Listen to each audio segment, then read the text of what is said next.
আপনারা গ্রেট নিকোবর প্রজেক্টের কথা শুনেছেন। এই প্রজেক্ট নিয়ে আজকের আলোচনা। একটা প্রশ্ন দিয়ে শুরু করি আলোচনাটি। ধরুন, আপনার প্রতিপক্ষের সমস্ত ব্যবসা, যুদ্ধজাহাজ, তেল, গ্যাস সবকিছু একটা মাত্র রাস্তা দিয়ে চলাচল করে, আর সেই রাস্তাটা আপনার বাড়ির পাশে। তাহলে আপনি সেই রাস্তার মুখে আপনি একটা বড়সড় সামরিক ঘাঁটি তৈরি করলেন। তাহলে তার কি এফেক্ট হবে? তাহলে কি যুদ্ধ না করেও আপনি প্রতিপক্ষকে চাপে রাখতে পারবেন না? উত্তরটা নিশ্চিতভাবেই হবে হ্যাঁ। আর ভারত ঠিক সেই কাজটাই করতে চাইছে গ্রেট নিকোবরে। আর কি অদ্ভুত একটা যোগাযোগ দেখুন, ঠিক এই সময়ই বাংলাদেশ ক্রমশ ভারতের থেকে দূরে সরে যাচ্ছে, চীনের কাছে চলে যাচ্ছে, পাকিস্তানের কাছে চলে যাচ্ছে, ভারত বিরোধীদের কাছে যাচ্ছে। ভারতের পরিবর্তে চীনের হাতে যাচ্ছে মংলা অর্থনৈতিক অঞ্চল উন্নয়নের প্রকল্প। অন্যদিকে চট্টগ্রাম বন্দরেও বহু বছর ধরেই চীনা বিনিয়োগ ও অবকাঠামোগত উপস্থিতি রয়েছে। এগুলো কি আলাদা ঘটনা, নাকি সবকিছু মিলিয়ে ভারত মহাসাগরে শুরু হয়েছে এক নতুন ভূ রাজনৈতিক দাবার খেলা? আজ আমরা সেটাই বিশদে বুঝব গ্রেট নিকোবর দিয়ে। প্রথমে বলি, কেন হঠাৎ এই গ্রেট নিকোবর? ভারতের মানচিত্রের দিকে তাকান, দেখলে মনে হবে আন্দামান নিকোবর যেন মূল ভূখণ্ড থেকে অনেক দূরে। কিন্তু সামরিক কৌশলের দূরত্ব নয়, অবস্থানটাই আসল। গ্রেট নিকোবর পৃথিবীর অন্যতম ব্যস্ত সমুদ্রপথের খুব কাছে। স্ট্রেট অফ মালাক্কা, তার গুরুত্ব অনেকটা স্ট্রেট অফ হরমুজের মতো। আর চীন, জাপান, দক্ষিণ কোরিয়া সমেত পূর্ব এশিয়ার দেশগুলোর কাছে মালাক্কা প্রণালী হরমুজ প্রণালীর চেয়েও কম গুরুত্বপূর্ণ নয়। কারণ এই পথ দিয়েই মধ্যপ্রাচ্য থেকে তেল আসে চীন, জাপান, দক্ষিণ কোরিয়া এবং পূর্ব এশিয়ার দেশে। প্রতিদিন শত শত বাণিজ্যিক জাহাজ এই রুট ব্যবহার করে।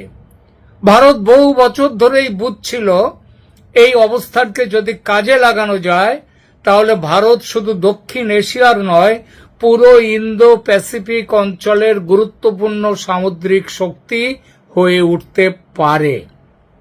প্রকল্পটির লক্ষ্য তাই শুধু একটি বন্দর তৈরি নয়, ট্রান্সশিপমেন্ট টার্মিনাল, দ্বৈত ব্যবহারযোগ্য বিমানবন্দর, মানে বেসামরিক এবং সামরিক দুরকম কাজে ব্যবহার করা যাবে যে বিমানবন্দর, বিদ্যুৎ অবকাঠামো ও নতুন টাউনশিপ গড়ে তোলা, এটাই। আর এখানেই এসে যায় চীনের মালাক্কা ডিলেমা। চীনের সবচেয়ে বড় দুর্বলতা কোথায়? সীমান্তে নয়, সমুদ্রে। চীনের বিপুল পরিমাণ তেল আমদানি এবং সামুদ্রিক বাণিজ্যের বড় অংশ মালাক্কা প্রণালী দিয়ে যায়। এই নির্ভরতাকেই আন্তর্জাতিক কৌশলবিদরা মালাক্কা ডিলেমা বলে থাকেন।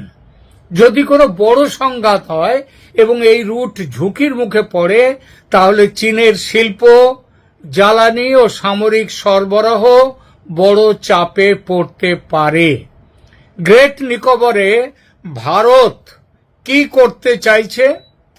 ভারতের পরিকল্পনা শুধু একটি নৌঘাঁটি নির্মাণ নয়, বরং গভীর সমুদ্র বন্দর, আন্তর্জাতিক ট্রান্সশিপমেন্ট টার্মিনাল, দীর্ঘ রানওয়ের বিমানবন্দর, সামরিক লজিস্টিক কেন্দ্র, উন্নত রাডার, ড্রোন নজরদারি, যুদ্ধজাহাজের ঘাঁটি। অর্থাৎ শান্তিকালে বাণিজ্যিক কেন্দ্র, সংকটকালে সামরিক ঘাঁটি। এই দ্বৈত চরিত্রই হল ভারতের গ্রেট নিকোবর মেগা প্রজেক্টের আসল শক্তি।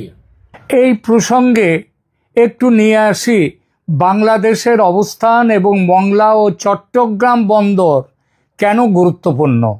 দেখুন, বাংলাদেশের ম্যাপের দিকেও তাকান, সম্প্রতি মংলা অর্থনৈতিক অঞ্চল উন্নয়নের প্রকল্প, যা 2015 থেকে ভারতের কাছে ছিল, ভারতের জন্য নির্ধারিত ছিল, সেটা বাতিল করে বাংলাদেশ এটা দিয়েছে চীনকে। চীনের একটি রাষ্ট্রায়ত্ত সংস্থা, মানে চীন সরকারকে দিয়েছে। এটি ভারতের জন্য একটি কৌশলগত ধাক্কা অবশ্যই। অন্যদিকে চট্টগ্রাম বন্দরে বহু বছর ধরে চীনা অর্থায়ন ও অবকাঠামো উন্নয়ন হয়েছে। এখানে একটা বিষয় পরিষ্কার করা জরুরি। এর অর্থ এই নয় যে চট্টগ্রাম বা মংলা চীনের নিয়ন্ত্রণে চলে গেছে। বন্দর দুটি বাংলাদেশেরই, কিন্তু চীনা বিনিয়োগ, নির্মাণ এবং অর্থনৈতিক উপস্থিতি বেইজিংকে দীর্ঘমেয়াদে গুরুত্বপূর্ণ প্রভাব অর্জনের সুযোগ করে দিয়েছে। ভারতের নিরাপত্তা বিশ্লেষকদের তাদের কাছে এই বিষয়টা খুব গুরুত্বপূর্ণ। এর অর্থ নয় যে চীনের নিয়ন্ত্রণে চলে গেছে। এই বন্দর দুটো বাংলাদেশেরই আছে, কিন্তু চীনা বিনিয়োগ, নির্মাণ এবং অর্থনৈতিক উপস্থিতি উদ্বেগের কারণ সেখানটাই। এর সাথে আসুন চীনের স্ট্রিং অফ পার্লস, শুনেছেন এর কথা? চীন বহু বছর ধরে ভারত মহাসাগরে বিভিন্ন বন্দরে বিনিয়োগ করছে। পাকিস্তানের গদার, শ্রীলঙ্কার হাম্বানটোটা, মিয়ানমারের কিয়াউকপিউ এবং বাংলাদেশের চট্টগ্রাম ও এখন মংলা অর্থনৈতিক অঞ্চলেও চীনের বাড়তি উপস্থিতি এসে গেল। সব মিলিয়ে অনেক বিশ্লেষক এটাকে স্ট্রিং অফ পার্লস কৌশলের অংশ হিসেবে ব্যাখ্যা করেন, আর চীনের উদ্দেশ্যও সেটা। এই পরিস্থিতিতে এখানেই ভারতের পাল্টা চাল। ভারত বুঝেছে প্রতিটি বন্দরের পাল্টা আরেকটি বন্দর তৈরি করলেই হবে না, বরং সমুদ্রপথের গুরুত্বপূর্ণ গলাগুলো দেখতে হবে এবং গলাগুলোর যাতে টিপে দেয়া যায় সময় মতো, সেই ব্যবস্থা করতে হবে। গ্রেট নিকোবর সেই কারণেই এত গুরুত্বপূর্ণ। এখান থেকে ভারত সহজে নজর রাখতে পারবে ভারত মহাসাগরের পূর্বাঞ্চল এবং মালাক্কার দিকে যাওয়া সামুদ্রিক রুটে। এর ফলে যুদ্ধজাহাজ, সাবমেরিন বা সন্দেহজনক জাহাজের গতিবিধি সম্পর্কে দ্রুত তথ্য পাওয়া সম্ভব হবে। অনেকেই বলেন, সমর বিশেষজ্ঞরা, যে যুদ্ধের পরিস্থিতি এলে ভারত একদিনে মালাক্কা বন্ধ করে দিতে পারবে হয়তো, কিন্তু দেবে এমন তো নয়, কারণ এটা বাস্তবসম্মত বক্তব্য নয়। মালাক্কা একটি আন্তর্জাতিক সমুদ্রপথ। ভারত একা এটা বন্ধ করতে পারে না, তার জন্য ইন্দোনেশিয়াকে দরকার হবে, আরও বিভিন্ন দেশ দরকার হবে। তবে ভারত এমন পরিস্থিতি তৈরি করতে পারে যাতে চীনা নৌবাহিনীর চলাচল অনেক বেশি ঝুঁকিপূর্ণ হয়ে ওঠে। সামরিক ভাষায় এটাকে বলা হয় সি ডিনায়াল, অর্থাৎ সমুদ্রে তোমাদের যাওয়া আসাটা নিষিদ্ধ করা। সেইটা মানে অনেকটাই করতে পারে, যেমনটা ইরান করেছে হরমুজ প্রণালীতে।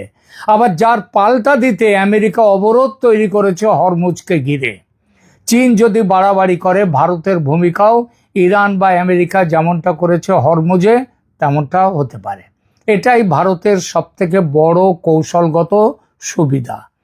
বাংলাদেশ তার মংলা বন্দর ভারতের কাছ থেকে কেড়ে নিয়ে চীনকে দেওয়ার ফলে এবং চট্টগ্রাম বন্দরে আগে থেকে চীনের উপস্থিতির দরুন ভারত নিঃসন্দেহে চাপে পড়েছে। বাংলাদেশের দৃষ্টিকোণ থেকে বিষয়টা আলাদা। তাদের লক্ষ্য যেখান থেকে বেশি বিনিয়োগ পাওয়া যাবে সেখান থেকেই উন্নয়ন করা। চীন, জাপান সব পক্ষের সঙ্গেই তারা অর্থনৈতিক সম্পর্ক রাখতে চায়। শেখ হাসিনার আমলে ভারতের সঙ্গে রাখতে চাইছিল, তবে বর্তমানে এবং মোহাম্মদ ইউনূসের সময় থেকে, শেখ হাসিনার পতনের পর থেকে ভারত থেকে স্পষ্টতই দূরে সরে যাচ্ছে বাংলাদেশ, এবং দূরে সরছে বাংলাদেশ এবং বাংলাদেশ চীনের কাছাকাছি হচ্ছে। ভারত ও চীনের প্রতিযোগিতার প্রেক্ষাপটে মংলার মতো প্রকল্পের কৌশলগত গুরুত্ব বাড়ে, কারণ সেটা ওদের ম্যাপ দেখলেই আপনি বুঝতে পারবেন সুন্দরবনের কোথায় আছে, কলকাতা থেকে মাত্র কতটা দূরে সেটা দেখলেও বুঝতে পারবেন। আর গ্রেট নিকোবরের মতো মেগা প্রকল্পের গুরুত্ব যে কতখানি সেটা বোঝা যায় চীনের দীর্ঘমেয়াদী রণকৌশলের দিকে একটু দেখলেই। মালাক্কা প্রণালীর একেবারে গায়ের পাশে ভারতের গ্রেট নিকোবর দ্বীপপুঞ্জ, যেন ভারতের কাছে ঈশ্বরের অসীম আশীর্বাদ। ভারতের মোদী সরকার সেই ঈশ্বরের আশীর্বাদকে কাজে লাগাতে চাইছে, তবে কাজটা সহজ নয়, কারণ ভারতের অভ্যন্তরীণ রাজনীতি সঙ্গে আন্তর্জাতিক রাজনীতিও আছে। গ্রেট নিকোবর প্রকল্পের বিরোধিতায় ভীষণভাবে নেমে পড়েছে ভারতের জাতীয় কংগ্রেস দল। এই দলের তাত্ত্বিক নেতা জয়রাম রমেশ এবং দলের সুপ্রিম লিডার পারিবারিক নেতৃত্ব যার হাতে, সেই রাহুল গান্ধী প্রবল শোরগোল তুলেছেন ভারত সরকারের এই গ্রেট নিকোবর প্রকল্পের বিরুদ্ধে। তাদের বক্তব্য, এই প্রকল্প গ্রেট নিকোবরের পরিবেশ ও মূলবাসী যারা আছে শম্পেন ও গ্রেট নিকোবরীদের আদিম জীবনযাত্রা শেষ করে দেবে। শম্পেনদের সংখ্যা কত জানেন? এই মুহূর্তে 250 থেকে 300-র মধ্যে। সভ্য পৃথিবীর সঙ্গে তাদের সম্পর্ক বেশ কম, তবে তারা আন্দামানের ওই জারোয়াদের মতো বিপজ্জনক নয়। এবং তাদের মতো যেভাবে তাদেরকে একটা সময় যেভাবে তাদেরকে অসভ্য বলা হতো, এই যে শম্পেনরা কিন্তু আদৌ তা নয়, তারা আদৌ বিপজ্জনক নয়। আর সেখানে যে ভদ্র সভ্য জগতের মানুষ যান না তাও নয়, এরা নিতান্তই শান্তিপ্রিয় জারোয়ারা আজ সভ্যতার সংস্পর্শে এসে গেছে। তাদেরকেও অর্থাৎ শম্পেনকেও যদি এই জায়গাতে নিয়ে আসা যায়, এবং সেটা এনেছে কারা, জারোয়াদেরকে এখানে নিয়ে এসছে কারা, সেটা এনেছে রাহুল গান্ধীদের দল কংগ্রেস। এবং তারা এনেছিল তাহলে শম্পেনদের নিয়ে তাদের এই মরা কান্নাটা কেন? এটা কি চীনের হাতে তামাক খেয়ে? এই প্রকল্পের বিরোধিতার পেছনে কি শুধু পরিবেশ ও আদিবাসী অধিকার নিয়ে উদ্বেগ, নাকি এর সঙ্গে জড়িয়ে আছে আন্তর্জাতিক ভূরাজনীতিও? এমন অভিযোগ কিন্তু উঠে গেছে। কংগ্রেস দলকে এই প্রশ্নই করা যায় যে আন্দামান ট্রাঙ্ক রোড, মানে এটিআর যার সহজ নাম, সেটা নির্মাণের পরিকল্পনা হয়েছিল 1960-এর দশকে, এবং সেই পরিকল্পনা নেওয়া হয়েছিল কংগ্রেস আমলে। বাস্তবে নির্মাণ কাজ 1973 সালে শুরু হয়। ধাপে ধাপে কাজ শেষ হয়ে 1989 সালে পুরো সড়কটি চালু হয়। অর্থাৎ জারোয়াদের বনভূমির ভেতর দিয়ে, তাদের জায়গা দিয়ে, তাদের বসবাসের জায়গা দিয়ে রাস্তা তৈরির পরিকল্পনা সেই জওহরলাল নেহরুর আমলে, কাজ শুরু ও মোটামুটি শেষ ইন্দিরা গান্ধী হয়ে রাজীব গান্ধীর আমলে। ভারতের কোনো রাজনৈতিক দল কিন্তু সেই প্রকল্পের বিরোধিতা করেনি। বিরোধিতা যাকে বলা যায় তীব্র বিরোধিতা, সেদিন অবশ্য হয়েছিল, এবং সেটা করেছিল স্বয়ং জারোয়ারা। তারা বিষাক্ত তীর ছুঁড়ে অনেক মানুষকে আহত করেছিল, মৃত্যুর খবরও পাওয়া যায়। এবার কিন্তু গ্রেট নিকোবরের শম্পেনরা তারা কিন্তু কোনো বিরোধিতা করেনি, বিরোধিতা করছে নিকোবরীরা। তারা মোটেই সভ্যতা বর্জিত নয়, তাদের গ্রাম সভা আছে, তারা মোবাইল ফোন ব্যবহার করে, আধুনিক জীবনযাত্রার মধ্যে আছে তারা, তারা ধর্মে খ্রিস্টান। তাদের বিরোধিতা কেন ভারতের এই প্রকল্পের বিরুদ্ধে, এটা একবার ভেবে দেখুন। প্রকল্পের বিরোধীরা কংগ্রেস, পরিবেশবিদ, নৃতত্ত্ববিদ এবং আন্তর্জাতিক কিছু মানবাধিকার সংগঠন বলছে এদের আপত্তির কারণ সম্পূর্ণ ভিন্ন। এরা প্রকল্পের বর্তমান রূপ গ্রেট নিকোবরের বন, জীববৈচিত্র্য এবং শম্পেন অধিবাসীদের জন্যে ঝুঁকিপূর্ণ। গ্রেট নিকোবরীদের কথা বলছে না, শুধু শম্পেনদের, যাদের সংখ্যা 250 থেকে 300-র মধ্যে, এবং যারা নিরীহ এবং ভদ্র সভ্য জীবনযাপন করতে চায়, জারোয়াদের মতো নয়। আমি জানি 1983-84 সালে আমার এক পরিচিত, সে গিয়েছিল গ্রেট নিকোবরে, শম্পেনদের ওখানে ঘুরেও এসেছিল।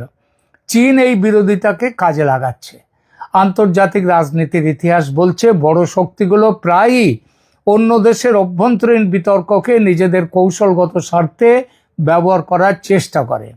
চীনের কৌশলগত স্বার্থ এই প্রকল্পের সঙ্গে গভীরভাবে জড়িত, এ কথা কেউ অস্বীকার করবে না। আর সেই স্বার্থের জন্য চীন করতে পারে না হেন কাজ নেই। তারা এই যারা বিরোধী তাদের যে আর্থিক সহায়তা দিয়ে এটা তৈরি করছে সেটাও বোঝা যায়। তবে এখানে গল্প শেষ নয়। গ্রেট নিকোবর প্রকল্প ভারতের জন্য শুধু একটি বন্দর বা একটি শহর নির্মাণের পরিকল্পনা নয়, এটি মালাক্কা প্রণালীর কাছাকাছি ভারতের কৌশলগত উপস্থিতিকে বহু গুণ বাড়িয়ে দেবে। বিশ্বের অন্যতম ব্যস্ত সমুদ্রপথের এত কাছে ভারত যদি আধুনিক বন্দর, বিমান ঘাঁটি, সামরিক অবকাঠামো গড়ে তোলে, তাহলে তা নিঃসন্দেহে চীনের জন্য একটি নতুন কৌশলগত চ্যালেঞ্জ হয়ে উঠবে। এই কারণেই ভারতের বহু অবসরপ্রাপ্ত সামরিক কর্মকর্তা এবং প্রতিরক্ষা বিশ্লেষকরা প্রকাশ্যে বলছেন এই প্রকল্প আটকে গেলে বা বিলম্বিত হলে ভারতের খুব বড় ক্ষতি এবং সবচেয়ে বড় সুবিধা পাবে চীন। তাহলে কংগ্রেস কি চীনের হাতে তামাক খেয়ে ভারতের এই প্রকল্পের বিরোধিতা করছে? প্রশ্নটা কিন্তু উড়িয়ে দেওয়া যায় না। তবে মনে রাখতে হবে এটা মোদি সরকার, আর মোদি সরকার এই বিরোধিতা না মেনে এগিয়ে চলা শুরু করে দিয়েছে গ্রেট নিকোবর যে প্রকল্প সেটা নিয়ে। আমরা আশা করব ভারত যেন এই ধরনের বিরোধীদের হস্তক্ষেপে যেন তারা কোনোদিন পিছিয়ে না আসে, পিছিয়ে আসবেও না। এখানেই শেষ করছি এখনকার প্রতিবেদন। ভালো থাকবেন।